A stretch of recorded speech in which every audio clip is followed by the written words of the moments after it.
Guitarist Jorge Pezimente said the overwhelming keyboard sound of ladders is a Yamaha Portasound PSS 370. Basically, a shitty little keyboard that's a glorified toy. We affectionately call it the Yamaha. Well, you and I both love our shitty little Exactly. keyboard sound, so this is perfect.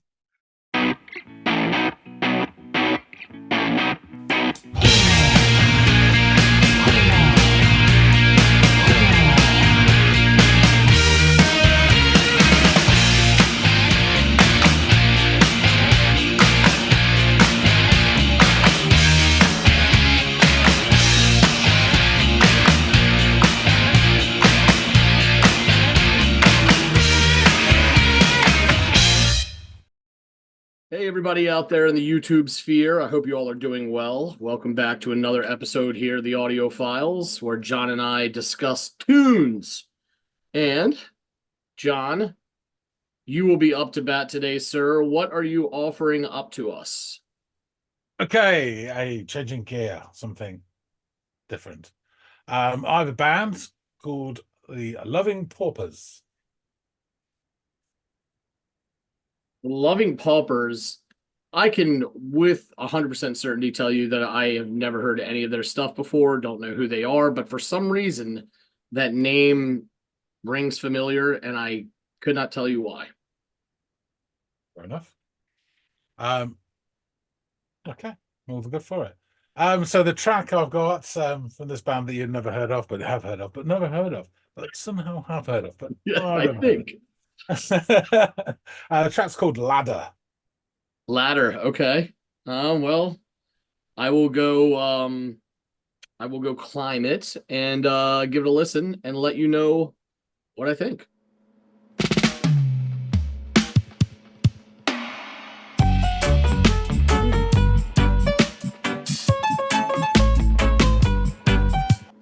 Okay. It sounded very dubstep, very reggae at that beginning. That tight little snare roll is very indicative of a lot of reggae music and how it starts off. And now we have this sort of like old-timey saloon piano joining the mix. Wouldn't have guessed it, but it sounds great.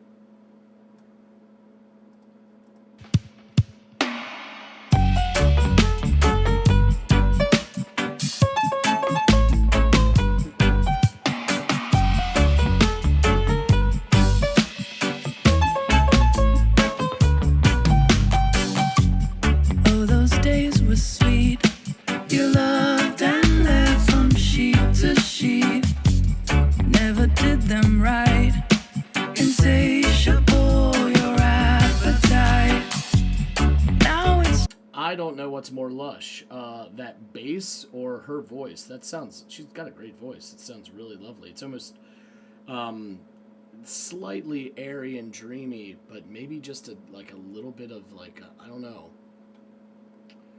There's sort of I don't want to say sorrow because it's not sad, but there's something behind those words. Haven't put my finger on it yet. She's only just begun, but I do like what I hear. Never did them right. Insatiable, your appetite. Now it's just sad. Those salad days wilted and frayed. Yes, that wave did crest. So long ago, you must confess. And now you're tired.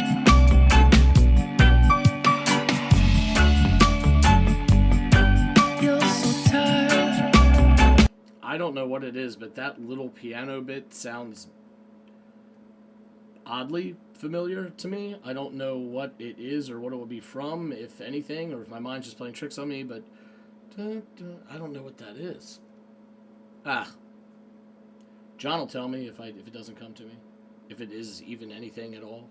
But yeah, I really like that. It's so pretty. You must confess. Tired.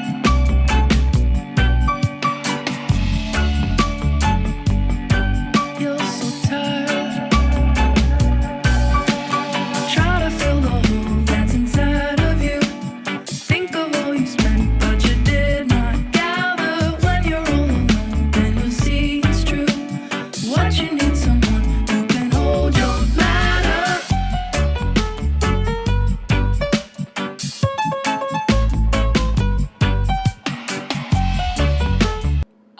did not think I was going to be hearing like ragtime riverboat saloon piano coupled with reggae today. I gotta be honest, that one caught me off guard, but it's charming, man. I don't know what it is. It's these two sounds that are really working out together, and I'm digging it.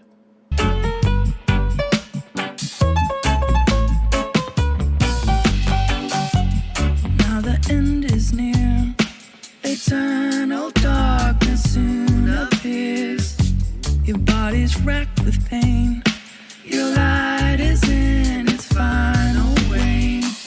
But who can you call? No memories as remedies. Yes, that wave did crest so long ago, you must confess. And now you're tired.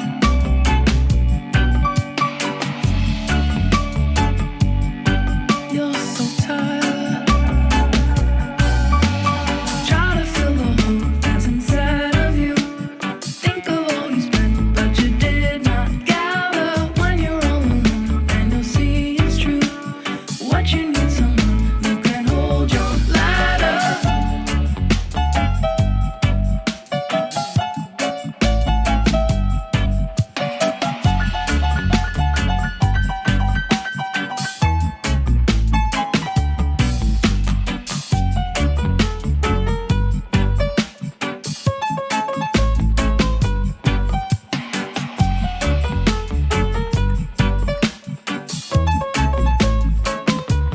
great.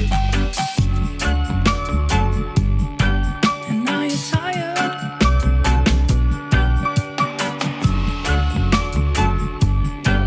You're so tired. Try to fill the hole that's inside of you. You think of all you spent, but you did not gather. When you're all alone, then you'll see it's true. What you need, someone who can hold your ladder. Try to fill the hole that's inside of you. Think of all you spent, but you did not gather. When you're all alone, then you'll see it's true. What you need, someone who can hold your ladder. Try to fill the hole that's inside of you. Think of all you spent, but you did not gather. When you're all alone, then you'll see it's true. What you need, someone who can hold your ladder. Try to fill the hole that's inside. All right, 352 of 352. That's it, I suppose. Yeah, this was really really pretty. There's like some really interesting stuff going on. There's like this the dynamics between the lyrics, which are kind of sad. As I said at first, oh, it's not sorrow, but there's something melancholy. No, she's talking about someone at the end of their life, and perhaps they're alone or they made the wrong choices and they've got nobody or nothing, and memories aren't going to cure what ails this person in their 11th hour. That's sad. Sometimes very true though, that story. But there's also this like playful whimsy to the music, and we've talked about that a lot, right? This interesting dynamic between the mood that the sound evokes and the mood that the lyrics evoke, and that interesting sort of juxtaposition between the two. Yeah, the lyrics are almost, because they're less introspective, because it's not the narrator talking about themselves but rather talking about someone else. It's almost like diagnostic, in the way they're telling the person how things are and how that person has allowed them to become the way they are. And that's kind of sad, but again, playful, lovely song, lush bass, and her vocals, and this really fun kind of tinkling piano bit around that just makes you want to drink whiskey out of the bottle, and dance to some ragtime piano, I guess. Yeah, this is really fun and interesting. A lot of a lot of dynamics in this, a lot of taking two things and putting them together that would probably at face value not you would not link, and yet here we are. Ragtime piano, reggae, sorrowful, lamenting lyrics, fun music. Yeah. Let's get back to John and discuss this. I still have no idea what that little piano bit was that was reminding me of something, but my God, I know it's familiar. I hope I'm not going crazy, but that ship may have sailed. All right, back to John. Okay, so you're back. Now, as you may remember, the viewers don't know this, but I had been making vague references to this band off camera, and now you know what the hell I was talking about. What do you think? I liked it a lot. It was different though, even for what it was. I don't know if I want to say what it's trying to be, but it was different from the genres that are or genre, the main genre that's clearly leaned into, which is reggae. So you have this sort. It's reggae ska-ish kind of sound. But yeah, you get this like superb classic reggae tight snare roll that so many of their songs start with, right? And there's this dub beat, and things are getting started. I'm like, okay, this is familiar territory. I've waded into these waters before. The production level sounds more modern than a lot of the reggae I'm used to listening to, because I think most of the reggae I've listened to is like late 60s into the early 80s, Wailers, Tosh, Marley, all that. Period, yeah. Like the sort of heyday of it, if you will. But I got to admit, I didn't have it in the bingo card that I was going to be getting old-timey saloon piano peppered in with this. And boy, what a weird, unexpected, but welcome stranger in the night that was. Yeah, I was like, what the fuck is this? It's beautiful. Indeed. Yeah, there's this beautifully clear female voice that then begins singing over this really lush reggae bass line and these tinkly piano notes that are still, bebopping around the song. And there's this fun, playful nature to the music, but with lyrical allusions to being tired and filling holes that are inside of you and being all alone. It would appear that there's more to this song than just the bright tones and playful rhythms. And again, we've talked about this dynamic so much on this channel. We both kind of gravitate to these songs that have this weird dynamism about them, where it's like, happy, playful, upbeat music and what the fuck dark lyrics. These don't go with it, and that's happening like in spades here. And around the 115 marker, we get some more of this piano work that definitely has more than just shades of riverboat ragtime sound to them. And it's making me laugh. I'm thinking these self-playing, pianos, or a guy with like the links around his white sleeved collared shirt and a vest banging on the keys. Maybe a little bowler hat. A bar where you order whiskey and they just give you the bottle in a shot glass kind of situation. You know what I mean? So I'm loving that sound. Again, I'm sort of I'm laughing within myself about this weird dynamic that they chose to shoehorn together that's somehow working. And as the song progresses, I'm catching more of the lyrical content, and I'm led to believe that this is about sort of like the lamentations of someone at the end of their life, or you're talking about someone who's at the end of their life. And, there's the regrets that they're harboring about not allowing others into their life, something to that effect. And there's this beauty to that slight melancholy of her voice that is spread over this whimsical sound in the music, particularly in the verses. And I really enjoy more of the piano sound around the 230 mark, where the keys note almost bounce off one another.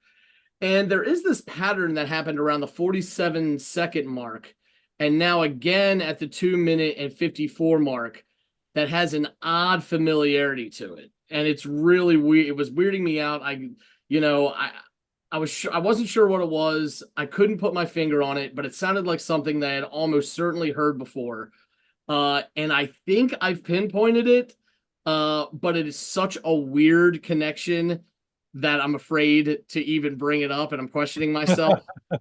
Because you have the song that I've now mentioned plenty of times, have these two very disparate genres commingling together. But what the piano does, and it's very simple, and it's just a few notes, is hearkening to another genre that has nothing to do with these two, and a band that has nothing to do with these two genres. And it's goddamn Starlight by Muse is the tinkling piano sound. It sort of reminds me of that, and I'm like, where the fuck did Bellamy come from? Why am I hearing this right now? So I don't even know if I'm right or if you experienced that, but that's what happened to me, and I was even further bemused by this whole situation at the point of realizing this.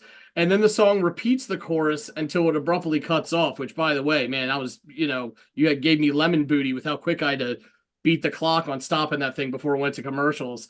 So that was a little jarring, but I really enjoyed the tune.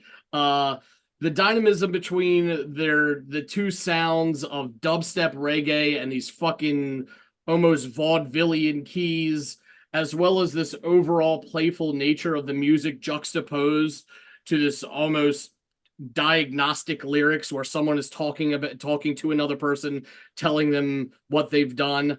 And it's, I don't know, it's interesting, different, modern sounding in its production. And I really liked it. And it was kind of like a little bit of a breath of fresh air in a weird way. That's exactly it. That's exactly it. Yeah, interesting things you said. Yeah, well, one, it wasn't my upload of the video, so you can't blame me for how quickly it cuts out. You're right. And I'm sure your options were limited on what you could choose and couldn't choose, but yeah. you had me working on that index finger pressing that mouse button. No, fair enough. Fair enough. Okay, so bit about the band. There's not a lot about them out there. So they're formed in 2015, and they're from Washington, D.C. Maybe that's where the name is familiar. Why it's familiar to me? I mean, 45 minutes away, so I don't know. Maybe, but that's interesting. DC Cats. So personnel: Israel Budman on percussion, Kelly DiFilippo lead vocals, Mark Lipuzik bass and backing vox. It says. I think it's Jorge Pesimenti. Jorge Pesimenti, guitar, backing vox. Curtis F. Reeves Jr., drums. The guy who likes his titles. Daniel Schneider, keyboards, guitar, backing vox. And Luke Schuster on keyboards. And all the songs written by Pesimenti, Schneider, and Di Filippo. I also should say, now that you're mentioning all these backup voices, there were times, I think, where there was a male or two male voices layered with hers on certain parts of it. That was really nice and as probably you would imagine, really harmonious. It sounded really great. So something else I should have mentioned now that you're mentioning all these fellas. I'll get into that in a sec. So I came across this. There was a series of I think they were broadcast on Six Music, but they were then made into podcasts, which I downloaded. And it was basically end of year episodes and various DJs and friends of the music channel giving their sort of end of year and the best of year recommendations. Much of it was much of a muchness for me, I have to say. There were only two bands that really stuck out, of which I went out and bought vinyl. And this is one of them. So this is the album Ladders, from which obviously kind of takes its name from this track, and it came out last year. Okay. So it is up to the minute or reggae stroke, whatever you want to call it. And this was the episode which broadcast. This was two songs which were championed off the album by the legendary Don Letts, who massively influential in terms of music and culture in this country. If you've seen the album cover for Black Market The Clash, there's a picture of a guy in front of Riot Police. That's Don Letts. It was a photograph taken. He claims he was just walking across the road at the time, but Of course. Yeah. happily in front of a bunch of riot police. But yeah, very, very cool guy. He's had certain music with the Pistols, Clash, all sorts of bands and stuff, and he's produced and done loads of things. So he actually wrote the liner notes for this album, and I'll do a quote from them because, to be frank, there's bugger all on the internet about them, so I'm going to take what I can get. So he's put in his liner notes: is it roots reggae? Is it lovers rock? No, it's the Loving Paupers. I don't know how this Washington DC based dub reggae outfit was brought up, but for the most part, like me, they seem to have been raised with 60s pop hitting them in one ear and 70s reggae hitting them in the other. Okay. Yeah. Yeah. Aptly So put. from a little bit of blurb I've got, let's say the Loving Paupers is a collective brought together through a mutual love of the Jamaican musical masters, with particular affinity for late 70s, early 80s reggae era. Adding to that, this outfit has formed under an ever-present influence of Lennon McCartney songwriting, along with non-Jamaican acts like the Kinks, the Zombies, and the Supremes. Mm. The result is a one-of-a-kind alchemy of hypnotic Jamaican rhythms meeting British invasion melodies. I think that kind of starts to explain it. So what you're talking about, those notes of Bellamy, if you think where Bellamy borrowed that from, would have been sort of something in that 60s era. Yeah. Yeah. And it makes sense then because it sounds like a tune, you know. Yeah. I was like Dusty Springfield sprung to mind. Dun, dun, dun. Oh, I don't know really? why but it did. Yeah, but yeah. Interesting. Interesting. Can I ask you something? When I brought up Starlight by Muse and that little melodic number that he does, did that ring true to you at all? Or are you like A little bit, but I just think he got that from somewhere I'm else. sure he did. I'm sure he That's did. how music works, you know. It's just So, which is the first one that comes to any individual's mind when they hear it. You know what I mean? And that was the yeah. iteration that I heard. Interesting. You go Muse, I go Springfield. There you Yeah. go. So just a bit of a recap for people who just to clarify some of the terms they used there. I mean, we all know about reggae, but interestingly, lovers rock and rocksteady. So rocksteady, this is a little history lesson for people who don't know. I'm sure loads of people on the channel who watch this do know, but rocksteady evolved from ska in late 66 and had its glory period up to 68 when it was really basically replaced by reggae.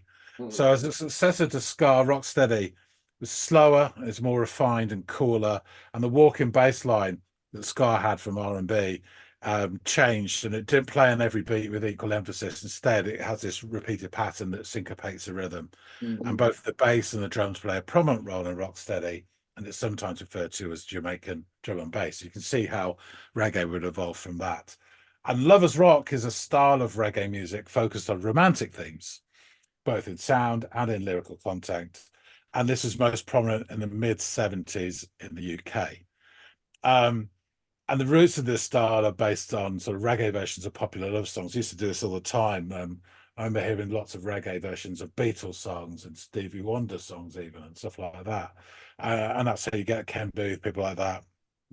And at the time when in the 70s, when reggae was becoming more conscious with the lyrical focus on Rastafarianism and politics, lovers rock was kind of a counterpoint to that in terms of human relationships rather than worldview. So it's just another sort of side of the coin. It's just interesting, and you can see a bit of that in this song. I think is slightly, it's more a sort of relaxed and poppy version of some other great songs of this album. So I think with that 60s pop influence, that this band have a unique sound unlike any of the contemporaries at the moment in the sort of reggae world scene. And plus, and you don't get it so much on this track, but the female vocalist has a voice that can melt bulletproof glass. She is superb. And the really interesting thing as well is, in a world where everyone seems to be constantly trying to make a name for themselves and amass social media followings and build their brand, the Loving Paupers don't even list the name of their band members or sell any merchandise on their website. So they brought out their first album, but their lack of self-promotion probably hindered their progress until their engineer, and I didn't get his name, but I did read this, their engineer was also acting as an unofficial A&R man for a record firm, and he introduced them to the head of Easy Star Records, who we have dealt with before. Citizen Copes obviously got some influence from them, and obviously Yep. Easy Star, All Star, etc.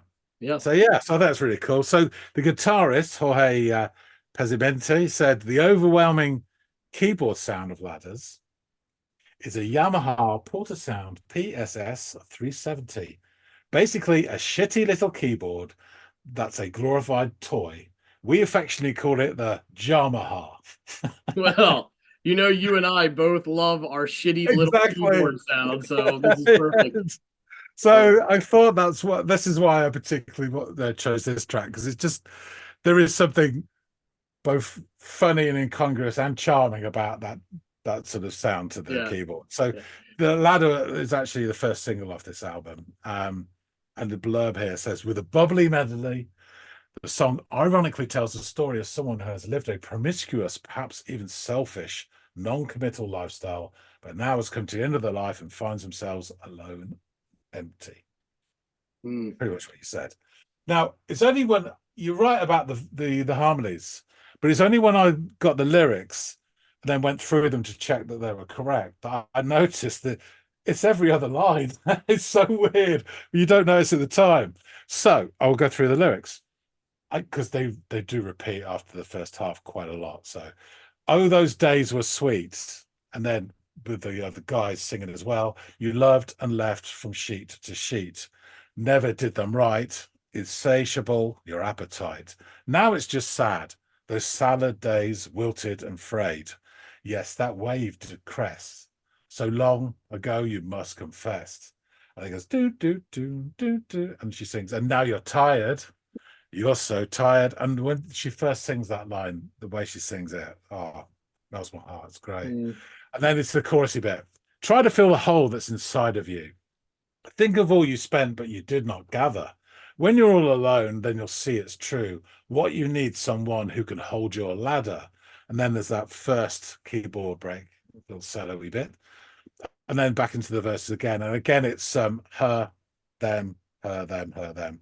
Now the end is near. Eternal darkness soon appears. Your body's racked with pain. Your light is in its final wane. But who can you call? No memories as remedies. Yes, that wave did crest. So long ago, you must confess. And now you're tired. You're so tired. Try to fill the hole that's inside of you. Think of all you spent, but you did not gather. When you're all alone, then you'll see it's true. What you need to one who can hold your ladder. Second longer keyboard bit that really goes beep, beep, beep, beep, beep, and then it's back into now you're tired, you're so tired. Try to fill the hole inside of you. Now you're tired, you're so tired. Try to fill the holes inside of you. Again, again, again. That's it. So there you go. It's in some ways it's quite a sort of light, breezy little number. It has these musically anyway, it can wash over. It's just a lovely mood piece, I think, and it is, for want of a better word, lightweight, but it is still really catchy and beautiful. So it's, like you said, it's a change of pace. I think it's something different for the channel. I think some people will get a kick out of it. I really, really rate the album. There's a song called Mary. The opening's a great song. This one, Grown Beneath the Weight's a really good song, and Still Today is a lovely song as well. But they're all decent. They really are. And it's just a blast to listen to the whole album in one go. It's really, really nice. So yeah, highly recommended as a fairly newish sort of record out there, which is you call it lightweight, and I think from a just music, like the notation and the composition, you're right.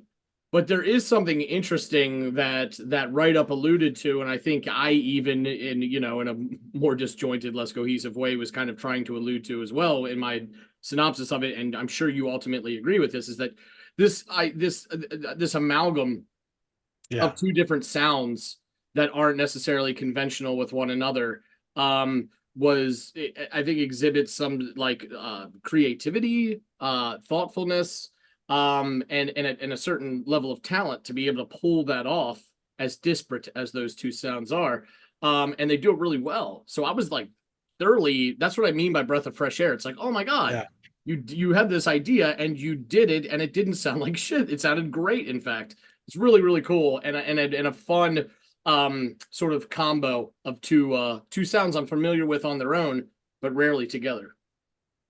Yeah, I think there have been attempts in the past to do sort of like, for want of a better phrase, poppy reggae, and it's always been painful.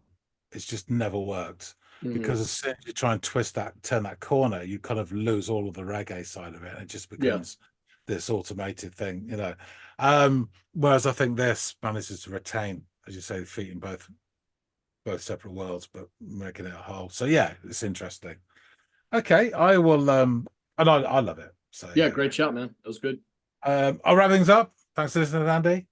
Folks out there that made it this far, well done you. Hopefully you like this. Let us know. Hit the like button. Drop some comments as well if you're familiar.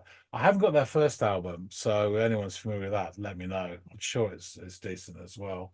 But let us know what you think about this song, Living Paupers, the state of reggae in the world today, anything you want. We'd love to hear from you.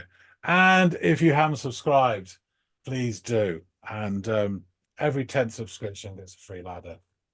Just write to your local congressman stroke MP, and I'm sure they'll reimburse you. Mention us, and you'll be good. Yeah, steel or wooden one of your choice. Colors are limited though, so those yellow ones are out the door. But yeah, we really appreciate everybody who supports the channel, whether they're standing on a ladder, a step ladder, footstool, or just a rickety old chair. Good luck, all of you. That being said, thanks so much for listening, and we will see all of you on the next episode of the Audiophiles. See you guys.